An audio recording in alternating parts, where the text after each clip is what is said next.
Live from CNBC headquarters. On the money. Well, it could be a huge new revenue stream on the internet, a massive moneymaker, online gambling. It's illegal right now, in case you didn't know, but maybe not for long. A House hearing today, a step towards making it real. Billions of dollars are on the table, and the opposition comes from a very surprising sector, Vegas. Our task force tonight on the rage over legalizing internet gambling. Jeffrey Sandman is a spokesman for the Safe and Secure Internet Gambling Initiative. Jeff's organization supports regulating and taxing internet gambling, as you may have guessed. And John Kindt is a professor of business and legal policy at the University of Illinois. John opposes legalizing online gambling. Jeff, let me start with you. You support this legislation. How come? Thanks, Melissa. Well, the initiative supports it really for four main reasons. The first is that millions, if not tens of millions of Americans want the freedom to gamble online in the privacy of their home.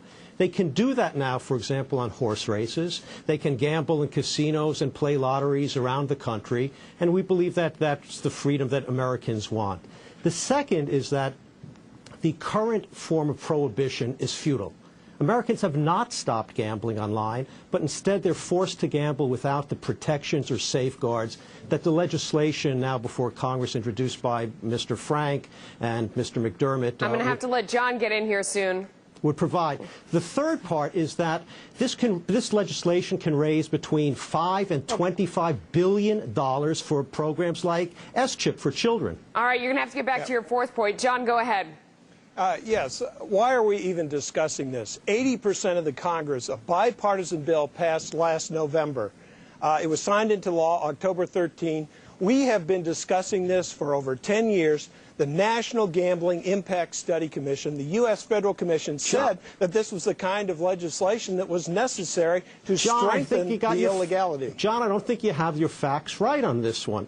This legislation was part of the Port Security Bill. It was passed in the final hours of Congress. There was no discussion and no debate on it. And in fact, this is not going to repeal the law. In fact, this would put in safeguards for financial transactions. John, what about the argument that people are going to do it either way? What about that argument? I mean, people are already gambling online. The American Psychiatric Association, the American Medical Association, the psychiatric communities call this the crack cocaine of creating new addicted gamblers. John, it creates new addicted gamblers. Excuse me, I didn't interrupt you, sir. And we look at the ABCs of what this does. First of all, this puts the worst type of gambling in every living room, at every workstation, and in every schoolroom. And we're already seeing double the addiction rate among teens playing Texas Hold'em. This is like drug addiction. Gambling is like drug addiction, and it's recognized as such. Jeff, aren't people going to do it either way? Let's deal with the facts. I'm an attorney. Let's deal with the facts. The facts are Americans continue to gamble online. The facts are you can gamble on horse racing. The facts are we're not talking about underage gambling. In fact, this kind of regulation would put in very stringent protections and safeguards against underage gambling.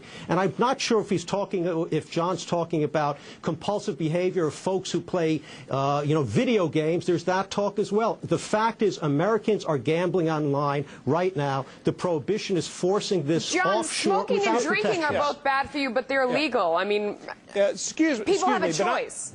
Excuse me, I'm an attorney too, and we've been studying this thing academically for 15 years at least.